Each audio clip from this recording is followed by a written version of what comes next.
Ravi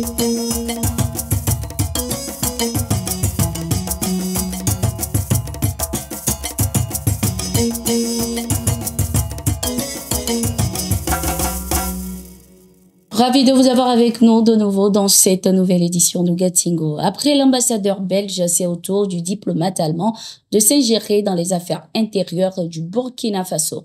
Reçu le 19 juillet par le Premier ministre du Burkina Faso, Joachim Apollinaire de Tambela, le nouvel ambassadeur de la République fédérale d'Allemagne au Burkina Faso, Dietrich Becker, a questionné sur la présence des Russes dans le pays. Dans un langage franc et courtois, le Premier ministre a fait des révélations et dit ses vérités aux diplomates allemands.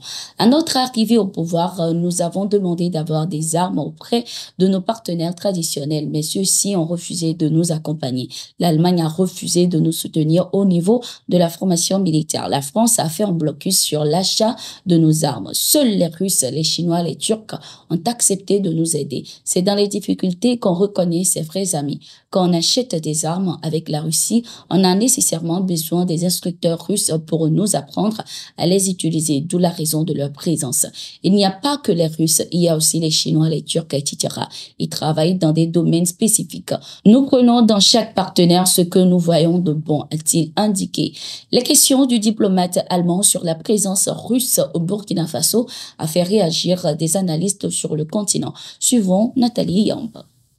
Les prochains qu'on va chasser, s'ils ne changent pas radicalement de paradigme et d'attitude envers nos autorités, ce sont les ambassadeurs et diplomates allemands.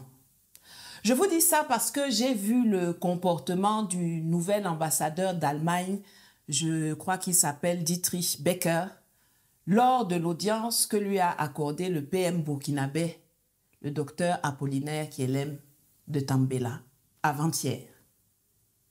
Ne voilà-t-il pas que ce descendant de colons a osé questionner le PM sur la présence russe au Faso? Le PM lui a répondu trop poliment à mon goût, lui rappelant que l'Allemagne et ses complices européens avaient refusé d'aider le pays quand celui-ci était aux prises avec le terrorisme.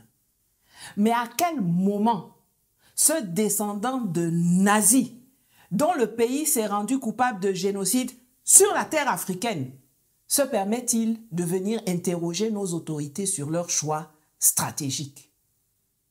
Et ce n'est pas un cas isolé, hein? Il vient à la suite de la petite pimbèche au CV frauduleux, la plagieuse de livres, Annalena Baerbock, actuelle ministre allemande des Affaires étrangères, qui, depuis Bamako en 2022, avait osé réclamer la fin de la collaboration malienne avec la Russie et avait récidivé un an plus tard en menaçant les autorités nigériennes de graves conséquences s'il arrivait quelque chose à Bazoum et à sa famille. Le 8 avril 2023, l'ambassadeur allemand Jan Christian Gordon Krieke était expulsé du Tchad en 24 ou 48 heures pour attitude discourtoise. En novembre 2018, le président namibien Hage Geingob avait vertement recadré le président de la fondation allemande Konrad Adenauer Stiftung, je crois qu'il s'appelait Norbert Lammert, qui critiquait la présence chinoise en Namibie. Mais quel est votre problème avec ça? Pourquoi vous parlez des Chinois? Parlez plutôt des Allemands, de votre manière de nous traiter là-bas. Les Chinois ne nous traitent pas comme ça, lui avait répondu le président namibien. En juin 2009, l'ambassadeur d'Allemagne Karl Prinz Franz, qui s'était amusé à vouloir exprimer de façon paternaliste les inquiétudes de la communauté européenne quant au report de la date des élections, avait été rabroué vigoureusement en Mondovision par le capitaine Dadis Camara, alors président de la République. Il lui avait dit « Je ne suis pas votre enfant, hein. Je suis guinéen et je suis président de la République ».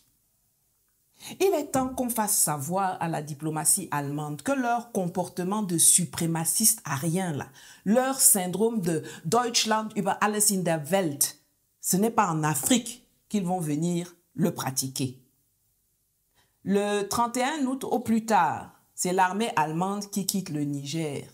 Mais je préfère dès maintenant les mettre en garde, eux tous, ministres, diplomates, représentants résidents de fondations allemandes. C'est ici et maintenant que ça s'arrête. Le ministre des Affaires étrangères de la Russie sera bientôt au Cameroun. C'est l'annonce faite par son homologue camerounais, le jeune Mbela Mbela, qui a indiqué que les discussions sont déjà en cours pour rendre cela possible dans les semaines à venir. Selon le chef de la diplomatie camerounaise, son pays et la Russie mènent des discussions en vue d'organiser cette visite de Sergueï Lavrov. Ceci dans le but de renforcer la coopération entre les deux pays. À l'heure actuelle, nous avons déployé des efforts de coordination pour préparer une visite de mon homologue Lavrov au Cameroun. Nous comparons notre agenda en vue de fixer une date, a-t-il indiqué. Notons que la Russie renforce de plus en plus sa coopération avec plusieurs pays en Afrique. Le ministre des Affaires étrangères de la Russie avait déjà effectué plusieurs tournées sur le continent pour concrétiser ses partenariats. Sergueï Lavrov était d'ailleurs dans 4 pays africains en juin, notamment la Guinée, le Congo-Brazzaville, le Burkina Faso et le Tchad. Les pays de l'Alliance des États du Sahel renforcent de plus en plus leurs liens. Ce 19 juillet 2024, le président de transition du Mali, le colonel Assimi Goïta, et le président du Faso, le capitaine Ibrahim Traoré, ont été élevés à la dignité de Grand Croix dans l'ordre national du Niger par leur homologue, le général Abdourahmane Tiani, président de transition du Niger. Selon les informations, ces 2 distinctions sont délivrées en reconnaissance de l'engagement ferme et inébranlable de ces 2 personnalités en faveur de la souveraineté et de la solidarité de l'Alliance des États du Sahel AES, de la sauvegarde et du rayonnement des cultures et valeurs ainsi que de l'épanouissement dans la dignité des peuples respectifs. Notons que ces 3 pays de la Confédération Alliance des États du Sahel mutualisent leurs efforts dans plusieurs domaines. Ils ont d'ailleurs organisé leur premier sommet à Niamey au Niger où ils ont acté leur départ de la CEDEAO et signé plusieurs accords. L'Organisation des Nations Unies veut apporter son aide au président Assimi Goïta pour soulager les populations dans le cadre de la crise alimentaire qui secoue le pays et renforcer ainsi leur coopération malgré la fin de la MINUSMA. Une délégation de l'Organisation des Nations Unies était d'ailleurs chez le colonel Assimi Goïta, président de transition du Mali, pour aborder ce sujet. Les discussions ont également porté sur la sécurité, l'économie, le développement et l'employabilité des jeunes. La vice-secrétaire générale des Nations Unies a exprimé ainsi son émotion après des échanges fructueux, sincères et chaleureux avec le colonel Assimi Goïta. La région fait face à des crises politiques, sécuritaires et de développement. Nous avons salué l'ouverture du dialogue entre les différentes parties prenantes de ces crises auprès du président de la transition. Nous sommes rassurés par le maintien des relations entre les Nations Unies et le Mali dans le cadre du développement du pays. Malgré la fin de la mission onusienne au Mali, MINUSMA, les Nations Unies continueront de collaborer étroitement avec les autorités maliennes pour renforcer les relations existantes, a-t-elle indiqué. En Tunisie, le président Kais Saied a annoncé sa candidature à l'élection présidentielle du 6 octobre dans le pays.